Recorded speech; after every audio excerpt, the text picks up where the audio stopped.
Well,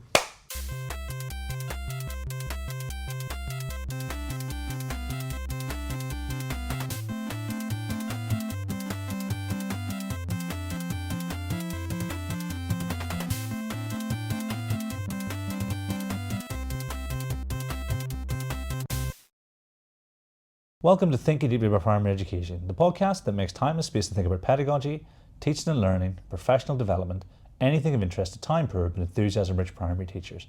This week, I'm joined by Stuart Welsh. Hi there, Kieran. Thanks for having me again. It's always good to have you, Stuart. This week, we're going to answer unseen questions from listeners. But before we do that, I'd like to remind everyone that tickets are on sale for Tadabe Manchester, which will be on the 29th of March 2025 at Old Trafford Community Academy. And we've got, I think, roughly 30 really excellent sessions. Lots of those have been advertised so far, but all of it's on the Eventbrite page. 20 quid, raising money for Crohn's and Colitis UK. So please come and join us if you are available on that day. So, Stuart, unseen questions. How can I incorporate retrieval effectively in maths lessons without causing unnecessary cognitive overload? Wow, Kieran, so that is a big question in the sense because, you know, retrieval practice is, in my opinion, one of the most powerful things that we can do in the classroom to leverage what we know about how we remember, how we learn, and some principles from cognitive science. To apply it effectively, to use it effectively takes planning, but it doesn't need to be super complicated. And then I think when you're asking there to minimize cognitive load, then we've got to also balance what we're doing with the experience of the students and is the actions and techniques and procedures that we're using actually burdening them and overloading them. So maybe first of all, it's important just to remember why retrieval practice is so important. You know, we're drawing here on the cognitive science principle of the testing effect, and what we know from research is that if we successfully retrieve some prior learnt knowledge, then we're better equipped to retrieve that knowledge at a future point. And that's something that's really important for learning mathematics because new ideas are built on existing knowledge. So we need to be able to retrieve that existing knowledge, incorporate that with whatever we've been exposed to that's new, and integrate it and then re-encode it in our long-term memory. And if we're not able to retrieve, then we're not able to learn, essentially. So I think it's really important that we don't overload the students.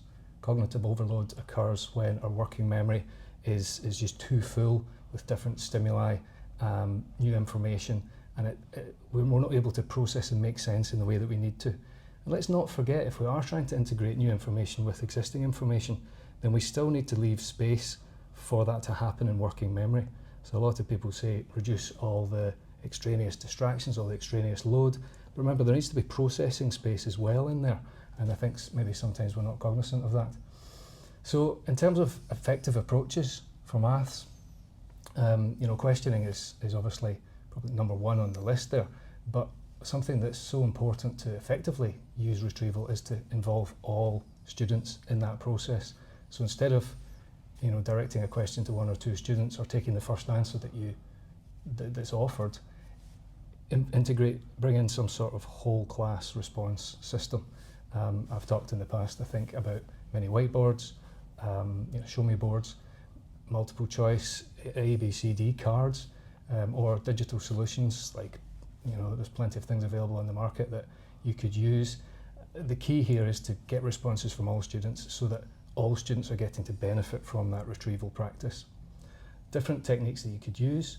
I think, you know, a lot of schools have moved on to this idea of a strong start or having a, you know, daily 5 or something like that. Now, you don't have to have a fixed, you know, across all classes, this is how we begin, although consistency is quite important.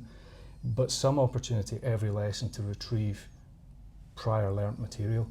And when we choose the questions that we're asking students to retrieve the knowledge on, we want to be sort of strategic in what we do, because although you could probably argue that every single knowledge item in the maths curriculum is important, there probably are some real big ones in there that it makes sense to make sure are really secure. And, you know, I'm thinking number bonds at the early stage of the curriculum, multiplication, facts. Maybe further up the curriculum, the ability to factorise a quadratic. because actually we need students to be able to retrieve that chunk of knowledge in the midst of a much bigger, more complicated problem. So I think strategies like daily starters, weekly quizzes for me was always very, very successful. So we phrase this with the students, we say, we're going to give you a quiz here, it's not going to be graded, it's not going to count towards any overall marks, but what we're going to do here is use the results to help me plan teaching for this group, to plan the next best step for you. But actually a weekly retrieval quiz, 8 or 10 questions, then it gives us a really good opportunity to not only test the students' recall, but also give us some formative information that we can then be responsive with, and we can plan our teaching going forward. And I think another nice strategy is to bring in some spaced retrieval. So again, the research shows that successful retrieval allows us to more readily retrieve that piece of knowledge in the future. So it's almost building the memory strength, so that we don't forget it quite as fast, so we can start to build in gaps between retrieval events. And something like the Leitner flashcard system is a really nice structure to follow. And if you aren't familiar with it, you can find out more about Leitner online, but essentially it's a nice structured way of building spaced retrieval into a classroom environment, and I think it works really, really well. Now, you said avoid the cognitive overload, and I think this is really important because retrieval practice just needs to be clean and simple, short tasks. It doesn't need to be gimmicky, it doesn't have to have any sort of novelty around it. And I think what we're trying to do with students is we're trying to use a range of retrieval activities, but they need to be familiar so that no cognitive capacity is being given up trying to understand the task. All we want the students to do is to retrieve the knowledge. So we're using those sort of familiar formats. Things that apply to retrieval apply to everything here in reducing cognitive load. We want to minimise the word count, avoid any sort of unnecessary distractions, simplify it all down. As I say, it doesn't need to be gimmicky, it's better just to have sort of a routine. Here's the 5 questions, or here's the exit ticket, or here's the retrieval starter, or whatever it is that we've built in. Yeah, I mean, it's really interesting because a lot of people sometimes talk about it being a secondary idea, secondary thing, but I've definitely seen it utilised really well in primary school. Now, I always defaulted to low stakes quizzing because it was the easiest to implement. What do you think the first place someone should go if they want to implement retrieval, but they're only dipping their toe in the water?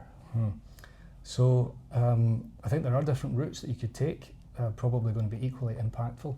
Certainly from my secondary background, a weekly retrieval quiz worked really nicely because it had that double impact of giving me some information about what the students don't know and what I can do to plan my teaching.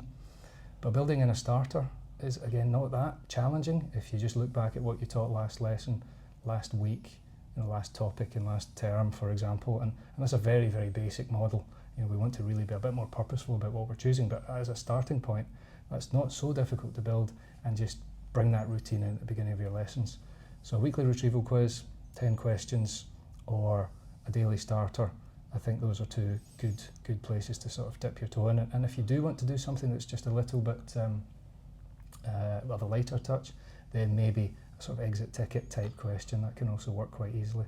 Yeah, I've seen that used in Matt Swain, his schools, previously STEP, now Kite. They utilise those exit tickets really, really effectively, so definitely worth checking out. And Matt might be one for listeners to talk to about what it looks like in a primary setting. I mean, I think it'll be really helpful. I think this is something that we assume because we're in our bubble, everyone knows about, but clearly people are asking about the most effective ways. What I'll do is, I've seen people use playlists on Spotify. Like the Rest is History, did their Caesars. Well, I spoke to Christian Still about the testing effect when he had his book out, and I think Knowledge Organizer as well. So I may try and collect all of the retrieval adjacent episodes into one playlist, because I think that might be really useful for people.